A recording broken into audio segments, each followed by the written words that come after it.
Child sexual abuse atau kekerasan seksual pada anak masih marak terjadi di Indonesia.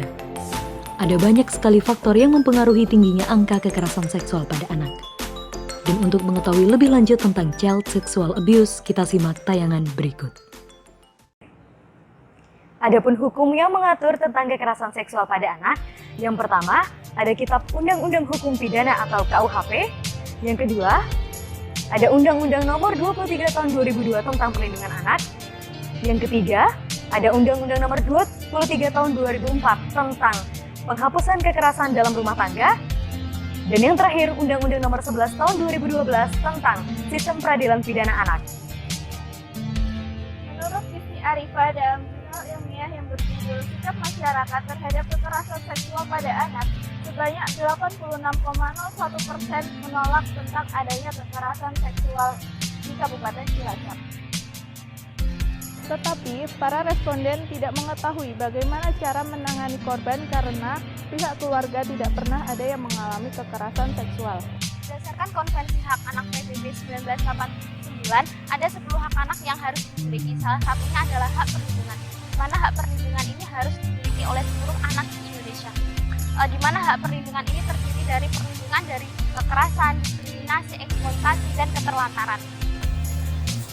Upaya perlindungan ini terdiri dari perlindungan secara langsung dan perlindungan secara tidak langsung. Di mana perlindungan secara langsung ini kita memberi pembinaan, pengasuhan, dan pengajaran kepada anak bagaimana batasan-batasan yang harus dimiliki oleh anak itu sendiri. Pengasuhan secara tidak langsung terdiri dari peraturan perundang-undangan dan pencegahan dari orang sekitar.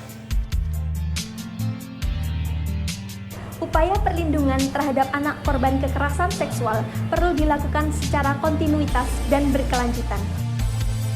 Yang pertama, yaitu upaya perlindungan secara primer, di mana orang tua meningkatkan pengawasan agar anak mendapatkan rasa aman dalam bermain baik di lingkungan keluarga maupun di lingkungan luar keluarga. Dan yang kedua, upaya perlindungan secara sekunder, di mana orang tua memberikan kasih sayang dan rasa hangat yang cukup kepada anak, sehingga anak merasa nyaman.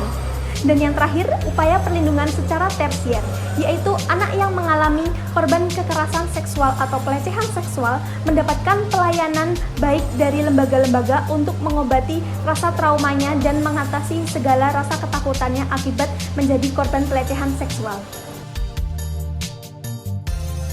Banyak beberapa tokoh pegiat anak juga ikut mengomentari daripada kekerasan seksual yang terjadi pada anak. Ikut terdekat. Unsur pelibatan masyarakat masih kurang optimal. Warga sudah tahu ada gubuk dijadikan tempat untuk melakukan suatu kegiatan yang tidak layak. Tetapi kadang-kadang kepedulian atau keberanian untuk menegur, untuk melapor juga tidak ada. Nah, di sini justru kami kampanyekan. Warga harus berani melapor. Karena dalam Undang-Undang Pelindungan Anak dengan tegas menyatakan siapapun yang mengetahui ada kekerasan terhadap anak, termasuk kekerasan seksual, kalau tidak melapor atau tidak berusaha untuk menolong, sanksi pidananya 5 tahun penjara maksimum. Dari beberapa tokoh pegiat anak tadi mungkin kita bisa jabarkan pentingnya asesmen terhadap korban pelecehan seksual daripada trauma healing yang akan diterapkan. Dan bagi pelaku mungkin akan ditindak tegas-tegasnya sesuai dengan undang-undang yang berlaku.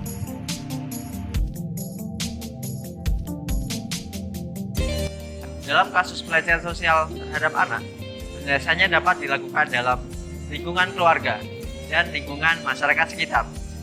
Adapun juga badan yang menaungi kasus tersebut seperti RPSA. RPSA adalah Rumah Perlindungan Sosial Anak.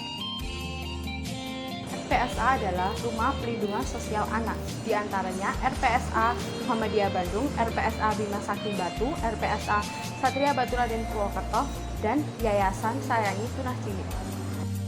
Lalu, adapun kasus tertinggi di Indonesia terdapat di Jakarta. Lalu yang kedua, di Provinsi Jawa Tengah terdapat di wilayah Daerah Istimewa Yogyakarta. Dan yang terakhir di Kota Malang. Pendidikan seks perlu diberikan kepada anak, agar anak tidak mendapatkan informasi yang keliru terhadap pendidikan seks tersebut. Ada beberapa tahap maupun fase untuk memberikan informasi kepada anak melalui sesuai umurnya. Mulai dari umur 0 hingga 3 tahun, anak tersebut diajarkan organ-organ tubuh seperti tangan, mata, kaki, telinga, dan alat-alat yang sensitif. Kemudian di umur 4 hingga 5 tahun, anak sudah diajarkan organ tubuh internal, eksternal, dan diajarkan dari mana bayi berada dan bayi bisa dilahirkan. Umur 6 sampai 8 tahun, orang tua mempersiapkan anaknya untuk mengalami fase-fase pubertasnya. Usia 9 sampai 12 tahun, orang tua memberikan pemahaman kepada anaknya apa itu ereksi, apa itu ejakulasi, dan apa itu menstruasi. Usia 13 tahun hingga 18 tahun, orang tua memberikan pemahaman dan anak sudah mulai mengenal apa namanya lawan jenis. Kesimpulannya adalah pentingnya memberikan seks edukasi kepada buah hati untuk menghindari hal-hal yang tidak diinginkan dan untuk masa depan yang cemerlang. Mari Kita stop Kekerasan seksual pada anak Untuk menuju Indonesia ramah anak dengan kami. ke SOS WM bersama anak Indonesia.